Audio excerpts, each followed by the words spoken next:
नमस्कार, मैं हूं सच्चिदानंद वशिष्ठ। और सज्जनों, ऐसा कौन सा घर है जहां पर क्लेश नहीं होता? ऐसा कौन सा संबंध है जहां तकरार नहीं होती?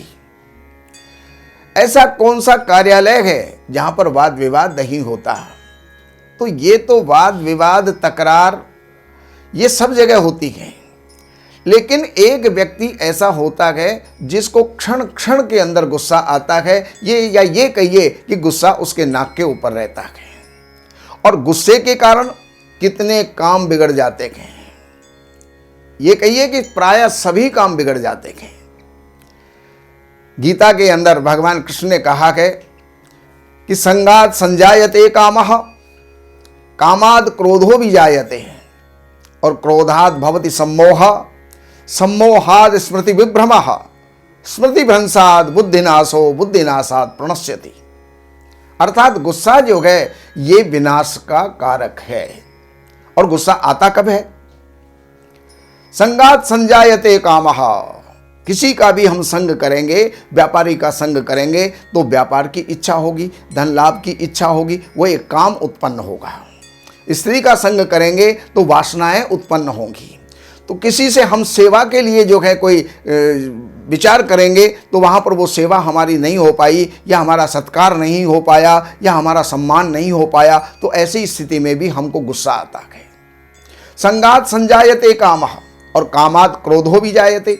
और जब काम संपन्न नहीं होता, सफल नहीं होता, तो फिर क्रोध की उत्पत्ति होती है, और क्रोध से बुद्धि का नाश होता है, और बुद्धि नाशात प्रणश्यति। और बुद्धि का जब नाश हो जाए, बुद्धि को विनाश जो बुद्धि विनाश को प्राप्त हो जाए, तो फिर बाद में हम नष्ट हो जाते हैं, क्योंकि बुद्धि ही तो सारा काम करती है। बुद्धि के बल पर जो है हम अपने इंद्रियों को काम देते हैं, आज्ञा देते हैं, इंद्रियां काम करती हैं। ये सारा काम जो है बुद्धि के ऊपर निर्भर करता है, और बुद्धि नाशात प्रणश्यति। और बुद्धि का अगर विनाश हो गया तो हम नष्ट हो जाते हैं। तो अब हमें करना क्या चाहिए? अब इसके लिए एक दृष्टांत के माध्यम से मैं आपको समझाता हूं। एक महिला दिन रात गुस्सा करती थी, बात बात में गुस्सा करती थी। ये चीज़ यहाँ क्यों रख दी है, ये चीज़ यहाँ क्यों रख दी है, ये यहाँ होनी चाहिए, ये ऐसा होना चाहिए, ये वैसा होना चाहिए। अरे भाई, सारी बातें अगर आपके अनुकूल ही होंगी तो फिर बाद में जो है दूसरे के अनुकूल क्या होगा? कोई अपने अनुसार रखता है, कोई अपने अनुसार करता है, कोई अपने अनुसार बोलता है, कोई अपने अनुसार चलता है। अब वो आपको स्वीकार नहीं, तो इसमें दूसरे का क्या दोष है? तो वहां पर बात बात में गुस्सा आता गए, तो ऐसी स्थिति के अंदर एक महिला, उससे परिवार का कोई भी व्यक्ति बोलता नहीं था। अर्थात वो हमेशा ही गुस्से में रहती थी, तो गुस्से के अंदर अगर बोलेंगे तो वहां पर तो अंगारे ही बरसेंगे। तो एक संत कवि घर के द्वारे आ गए, और वो महिला जो है उस संत से कहने लगी, हे महाराज जी, मेरे घर वाले मेरे से सब रुष्ट रहते हैं, कोई भी मुझसे बोलना पसंद नहीं करता। मैंने कहा, माता क्या बात है, कौन सा कारण है? मैंने कहा, महाराज मुझे गुस्सा बहुत आता है, अगर ये गुस्सा आना बंद हो जाए तो मेरा घर स्वर्ग बन सकता है। तो महाराज जी ने एक इतनी सी शीशी वो उनको दी, जिसके अंदर कुछ द्रव्य था, घुला हुआ था, द्रव था। अब वो कहने लगे, महाराज कि जब भी गुस्सा आए तो पानी के अंदर 10 बूंद इसकी मिला करके पी लिया करो, और 10 मिनट केवल मुंह को बंद रखो, वहां पर जो है अंदर श्वास जाना नहीं चाहिए, मुंह के द्वारा श्वास अंदर नहीं जाना चाहिए। उसने इस प्रकार से ये क्रिया प्रारंभ कर दी, और प्रारंभ कर देने के बाद 10 दिन के बाद, 15 दिन के बाद सारे घर वाले अनुकूल होने लग गए, प्यार करने लग गए, प्रेम से बातें करने लग गए। 1 महीने तक का ये दौर चला, और 1 महीने के बाद में फिर वो संत उधर से गुजरे हैं, तो संत के चरणों में गिर करके वो महिला कहने लगी, महाराज मेरा तो कल्याण हो गया है, मेरा गुस्सा आना बिल्कुल ही बंद हो गया है। ऐसी कौन सी दवा आपने दी थी, वो दवा कृपया मुझे बताइए, जिससे मैं जो है जगत के लिए उसका वितरण करूं, जिससे कि सारे संसार का ही गुस्सा समाप्त हो जाए। तो महात्मा ने कहा, हे देवी, ये कोई दवा नहीं थी, ये एक तरीका था। अर्थात गुस्सा जब आए तो 10 मिनट के लिए मौन हो जाइए।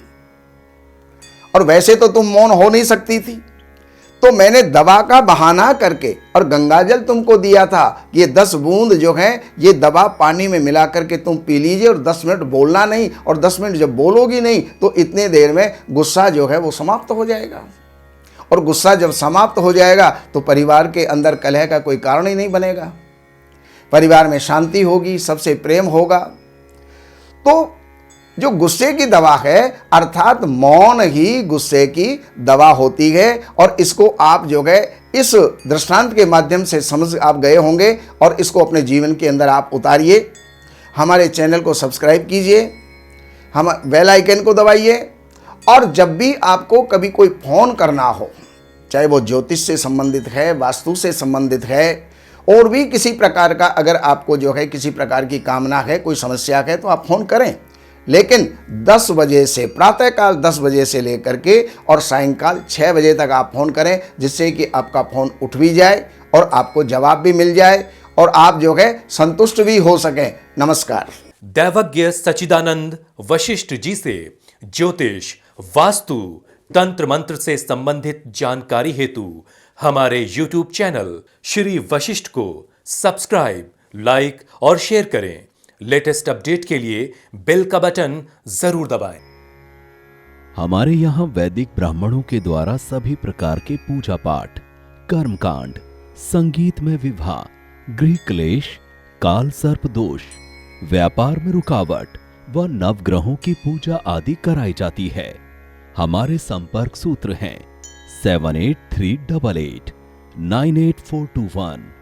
देवज्ञ सच्चिदानंद वशिष्ठ जी से वास्तु, ज्योतिष, वैदिक अनुष्ठान, पूजा पाठ, महामृत्युंजय पाठ, शतचंडी पाठ, बगुलामुखी पाठ, भैरव अनुष्ठान आदि, राशि रत्न, रुद्राक्ष, कवच आदि हेतु संपर्क करें। हमारे संपर्क सूत्र हैं 7838 98421। हमारी वेबसाइट है www.shrivashishth.com।